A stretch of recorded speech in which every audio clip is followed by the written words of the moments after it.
और देखिए, कल आखिरी फेज की वोटिंग होनी है। ये 7 चरणों का चुनाव किसी महाभारत से कम नहीं है, क्योंकि महाभारत में अर्जुन के पास देवयास्त्र की शक्ति थी।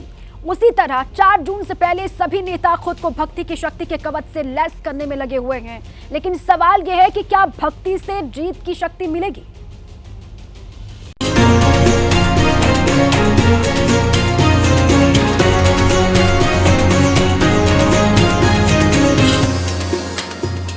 एक तरफ 7वें चरण का रण है तो दूसरी तरफ जीत का प्रण है, क्योंकि जैसे जैसे आखिरी इम्तिहान की घड़ी नजदीक आ रही है, आस्था बढ़ती जा रही है। प्रधानमंत्री मोदी ध्यान में लीन है तो गृह मंत्री अमित शाह काशी विश्वनाथ से लेकर तिरुपति बालाजी के दर्शन कर रहे हैं।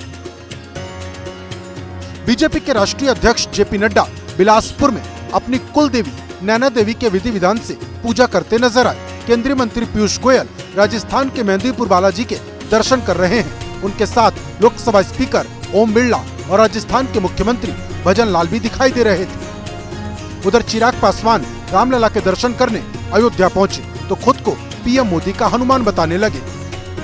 मेरे प्रधानमंत्री जी 2014 में भी चुनाव प्रचार समाप्त होने के बाद इसी तरीके से उन्होंने ध्यान लगाया था, 2019 में भी और इस बार भी 2024 में भी, और उन्हीं का हनुमान हूँ। एक तरफ वो ध्यान लगाने गए हैं, मैं यहाँ प्रभु श्री राम और बजरंगबली जी का आशीर्वाद लेने आया।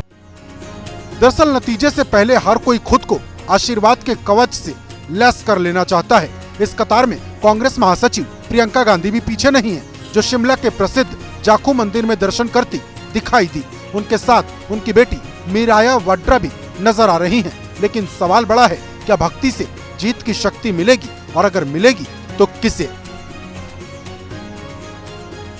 लोकसभा चुनाव के आखिरी चरण की वोटिंग कल होगी। इसके बाद 4 जून को नतीजे देश के सामने होंगे। सभी पार्टियां जीत का दावा कर रही हैं। आखिरी फेज में क्या होने वाला है और ये चरण इंडिया गठबंधन ने मन बना लिया है। 5 जुलाई को आप अपना बैंक अकाउंट सुबह देखोगे, इंडिया की सरकार ने आपके बैंक अकाउंट में खटाक से 8,500 रुपए डालने हैं।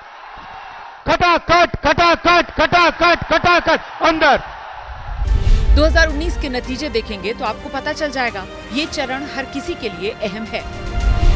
2019 में एनडीए के मौजूदा दलों में से 29, इंडिया ने 19 और बाकियों ने 9 सीटें जीती थी। ध्यान दीजिए, बंगाल की इस बार की सभी 9 सीटों पर टीएमसी ने कब्जा जमाया था। बीजेपी ने भी इस फेज में ओवरऑल 24 सीटें जीती थी। 4 जून 2024 ये तारीख भारत का भविष्य तय करने जा रही है। 4 जून का इंतजार है। देश को पता है 4 जून से ही भारत के तीसरी बड़ी अर्थव्यवस्था बनने का काउंटडाउन शुरू हो जाएगा। 4 जून को बुधवा मंगल के दिन हनुमान जी के आशीर्वाद से भारत की एक मंगल यात्रा की नई शुरुआत होगी। देश में चुनाव खत्म होने को है, दावों का दंगल चल रहा है। ऐसे में कांग्रेस अध्यक्ष मल्लिकार्जुन खड़गे को भरोसा है कि इस बार देश में इंडिया गठबंधन की सरकार बनेगी। मल्लिकार्जुन खड़गे ने बीपी न्यूज से एक्सक्लूसिव बातचीत की है, आपको सुनवाते हैं।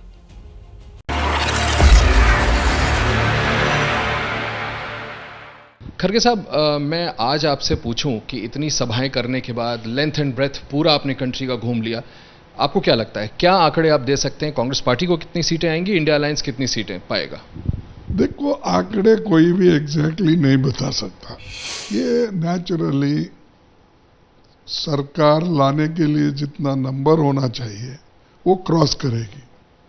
ज़्यादा से ज़्यादा ये 275 के ऊपर जाएगा, नीचे नहीं आएगा। 275 के ऊपर इंडिया अलायंस, आपको लगता है आप सरकार बना सकेंगे? डेफिनेटली, क्योंकि हर जगह हमको अच्छा रिस्पांस मिल रहा है और हमारी सरकार बनने वाली है। प्रधानमंत्री साधना पे गए हैं, मेडिटेट कर रहे हैं, और उसको लेकर के मैं देख रहा हूं कि कांग्रेस के बड़े बड़े नेता उनका कटाक्ष कर रहे हैं। ये करने की क्या जरूरत है खड़गे साहब? देखो, ये सब शो है। अगर आपको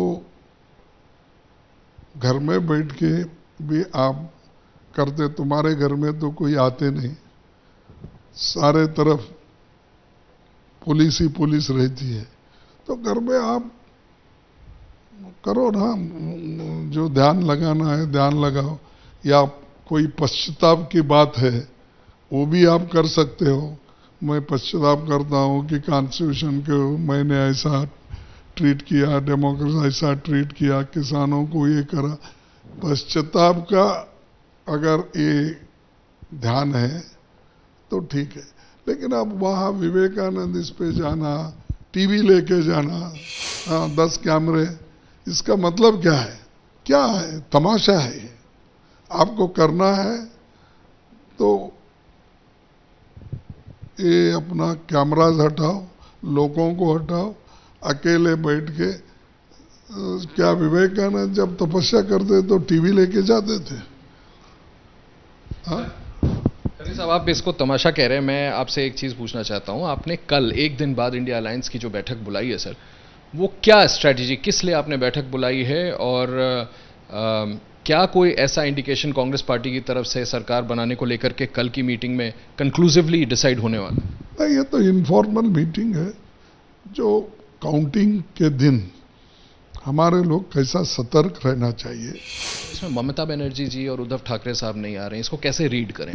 नहीं, ये देखो, ये ममता बनर्जी ने तो ये बोला कि फर्स्ट को तो वहाँ पर अभिषेक लड़ रहा है और उनको तो वहाँ रहना जरूरी है, इसीलिए वो हम सिर्फ इनफॉर्मल मीटिंग में चंद चीजें बताना चाहते थे और चंद सजेशन दूसरों के पास से लेना चाहते थे। बड़े दिलचस्प बयान मैंने देखा असदुद्दीन ओवैसी जी का। उन्होंने कहा कि बीजेपी को रोकने के लिए वो किसी का भी समर्थन कर सकते हैं। अब हम आखिरी पड़ाव पर आ गए हैं खड़गे साहब, असदुद्दीन ओवैसी हों या फिर नवीन पटनायक हों या फिर मायावती जी हों, आप अपील करेंगे कि ये लोग इंडिया अलायंस का साथ दें चुनाव नतीजों के बाद?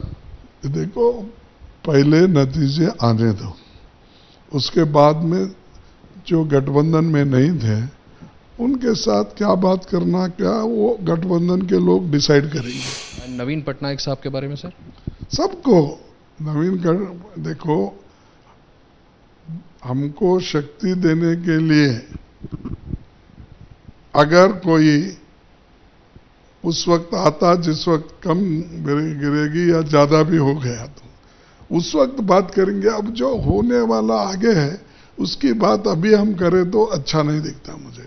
सर बस एक आखिरी सवाल करना चाहता हूं प्रधानमंत्री पद के लेकर के। आपने बहुत कंक्लूसिवली कहा कि आप 275 के पार जा रहे हैं, यानी सरकार आपको लगता है इंडिया अलायंस बना रही है। प्रधानमंत्री कौन होगा? क्या खड़गे साहब प्रधानमंत्री होंगे जैसे आपका नाम पहले प्रपोज किया गया था, या मिस्टर राहुल गांधी? देखो, ये गठबंधन तय करेगी। आप किसको चाहेंगे सर? आप लीड करना चाहेंगे अगर ये आपको ऑफर मिले तो? ये इंडिविजुअल का सवाल नहीं। गठबंधन को छोड़ के अगर मैं कुछ बोला तो नेचुरली वो लोग बोलेंगे हमारी तो आपने राय नहीं लिया, तो इसीलिए उन चीज़ों को मैं अब छेड़ना नहीं चाहता हूं। लेकिन मेरे पार्टी के लीडर तो राहुल गांधी है, तो और कोई चीज़ उनको छोड़ के भी हम नहीं कर सकते। सर एक आउट ऑफ क्यूरियोसिटी आखिरी सवाल पूछना चाहता हूं आपसे। सर क्या इस बात की कोई गुंजाइश है, जो एक बार मौका मिसेस गांधी ने छोड़ा, इस बार क्या मिसेस गांधी का नाम भी प्रपोज हो सकता है प्रधानमंत्री के लिए? देखो, ऐसा इसके जवाब मेरे पास नहीं है। गठबंधन सभी चीजों का निर्णय लेगी।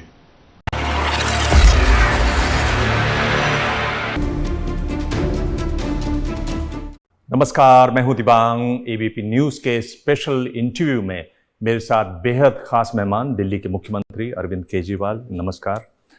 आम आदमी पार्टी के सर्वे सर्वा, ये बताइए कि आपने जो प्रचार किया जेल से निकलकर, फायदा हुआ आम आदमी पार्टी को, गठबंधन को?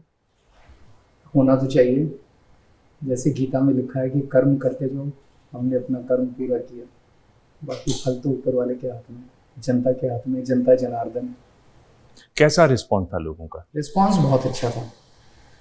जनता ने बहुत अच्छा रिस्पॉन्स दिया। एक तो मुझे जिस तरह से गलत तरीके से गलत केस में, झूठे केस में फंसा के इन्होंने गिरफ्तार किया, उसका जनता में काफ़ी रोष है।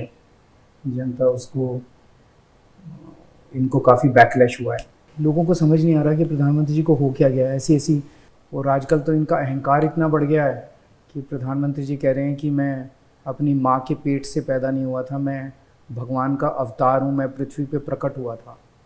तो वो अपने आप को भगवान उन्होंने डिक्लेयर 2014 के चुनाव में कहते थे मैं प्रधान सेवक हूँ, 2019 के चुनाव में कहते थे मैं चौकीदार हूँ, अब वो कहने लग गए मैं भगवान का अवतार हूँ।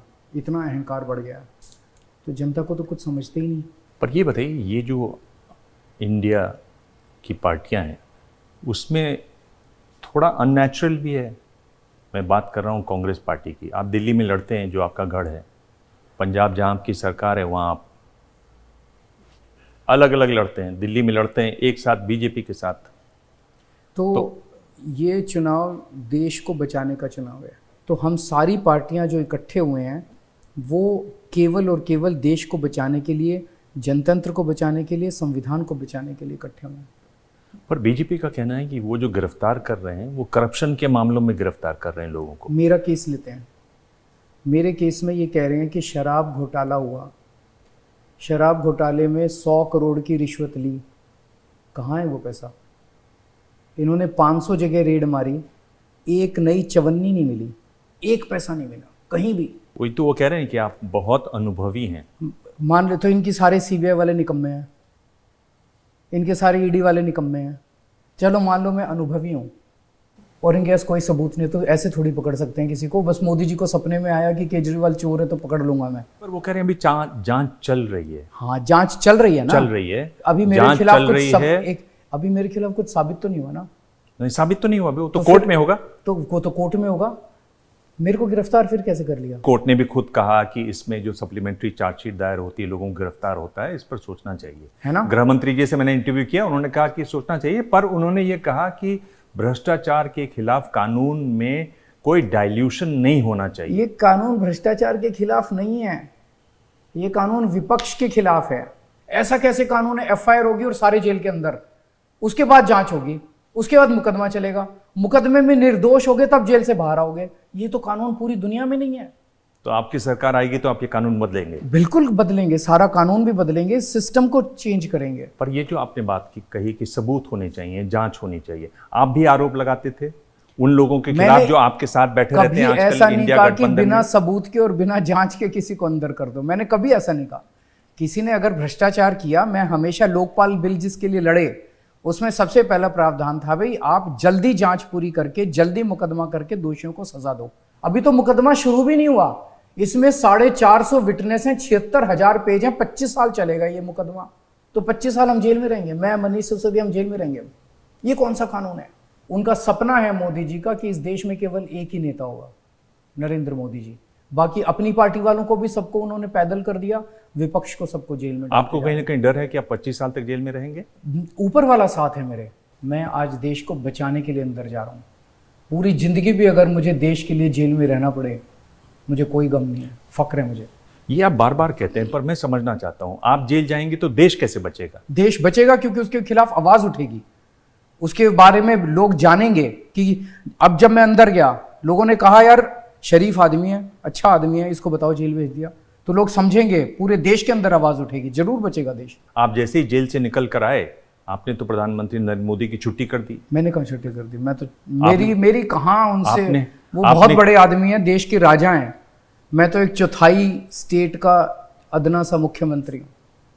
आपने कहा कि अगले साल बाद वो जाएंगे, नए प्रधानमंत्री आएंगे। वो तो आ रहे हैं, वो तो कहीं उनका रूल है उनके यहाँ। आडवाणी जी को किस कानून के तहत बाहर किया गया?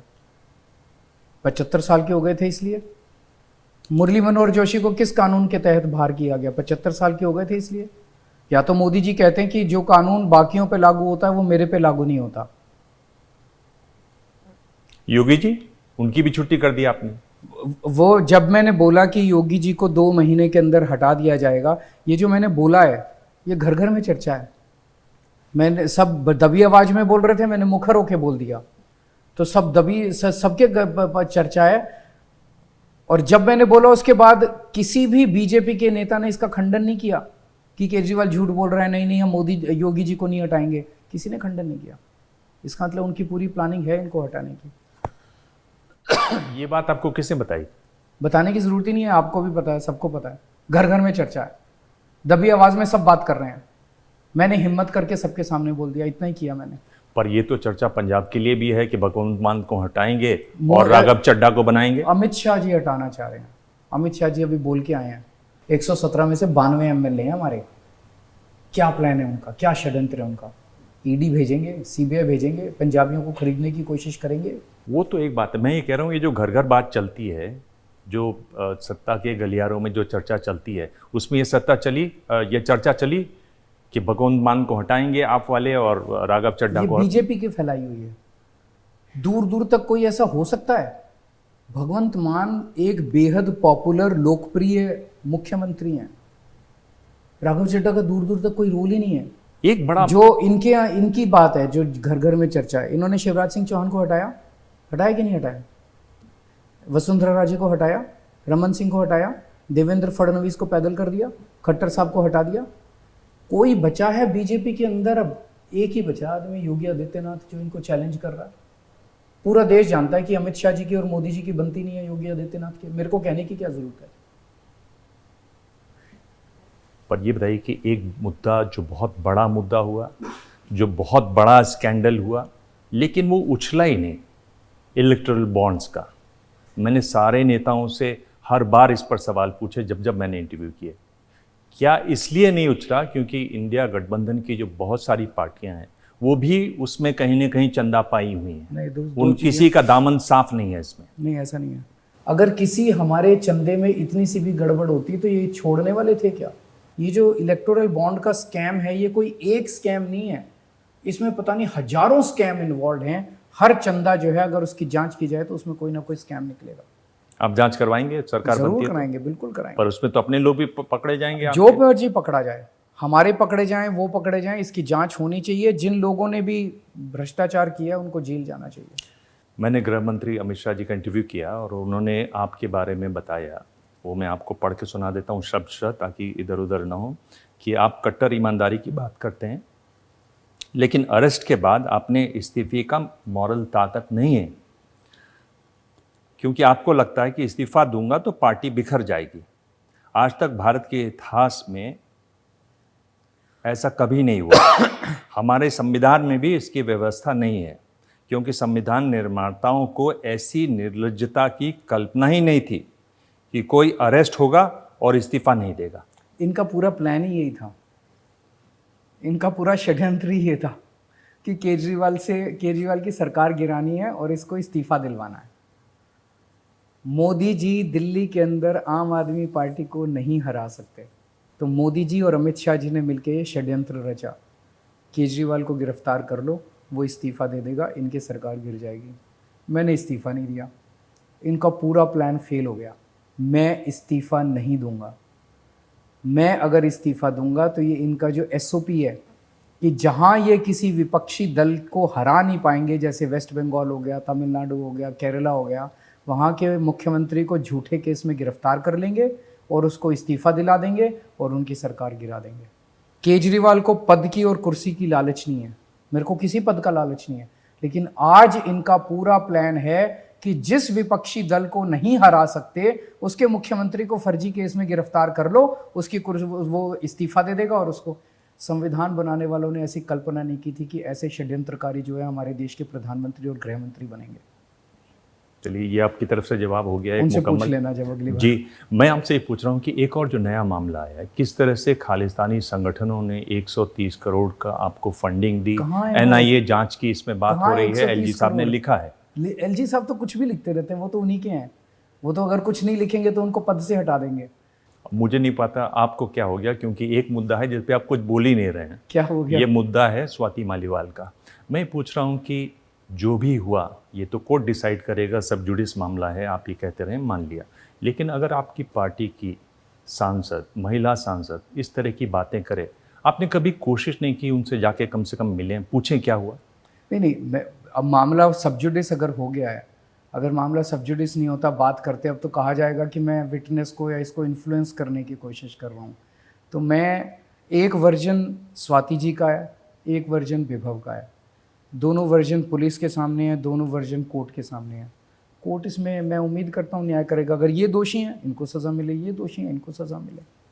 मेरा इस वक्त हस्तक्षेप करना ठीक नहीं है।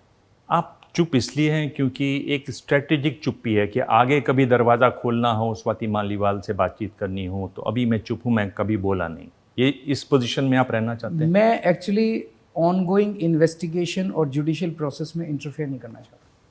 आपको ये एहसास है कि इस बार आप जेल जाएंगे तो लंबे समय के लिए जाएंगे? पता नहीं ये कितने दिन भेजेंगे। जब आप निकल कर आए तो आपको लोगों के रिस्पॉन्स जो था उसमें गर्मजोशी दिखाई दी जेल से निकल कर जब आए? बहुत ज़्यादा, और लोग खूब गालियां दे रहे हैं लोगों को। और आप लगातार मुख्यमंत्री रहेंगे?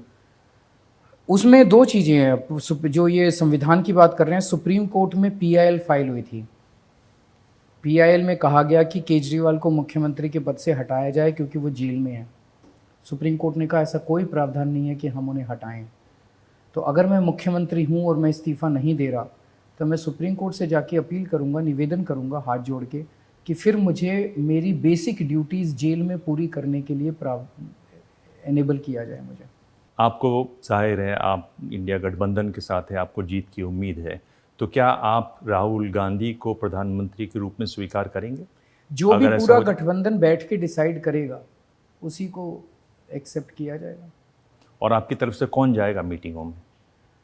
हमारी तरफ से मेरे पीछे जो भी नेता होंगे वो जाएंगे। इसको बैठ के मैं अभी आजकल मैं अपने नेताओं के साथ बैठ के बात करूंगा कि कौन जाएगा, कौन, क्या वो उत्तराधिकारी भी होगा केजरीवाल का? अभी ऐसे मेरे को रिटायर मत कीजिए पॉलिटिक्स से। हाँ नहीं, मतलब जब तक आप जेल में हैं, सिर्फ जब तक आप जेल में हैं तब तक के लिए। हाँ, तब तक के लिए उत्तराधिकारी की जरूरत नहीं होती है। तब तक के लिए आप उम्मीद कीजिए कि जल्दी लौट के आए। आप जेल में करते क्या हैं? डायरी वगैरह लिख रहे हैं कोई? नहीं, मैं पढ़ता बहुत हूँ और मेडिटेशन बहुत की मैंने। तो क्या क्या पढ़ा आपने? मैंने 2 बार गीता पूरी की और तभी आप जवाब में सबसे पहले गीता कोट कर रहे थे। डिटेल्ड वर्जन उसका मैंने पढ़ा, गीता का 2 बार पढ़ा। रामायण पढ़ी मैंने पूरी, कुलदीप नैयर की इमरजेंसी पढ़ी, और अभी खूब सारी किताबें ले जा रहा हूँ तो वो भी पढ़ूंगा। अरविंद केजरीवाल, आपने सभी सवालों के जवाब दिए। मैं जान रहा हूँ कि आप जो 2 तारीख तक ही बाहर हैं, आप ज़्यादा से ज़्यादा समय पार्टी और परिवार के साथ बिताना चाहेंगे। समय निकाला, धन्यवाद। बहुत बहुत शुक्रिया, थैंक यू।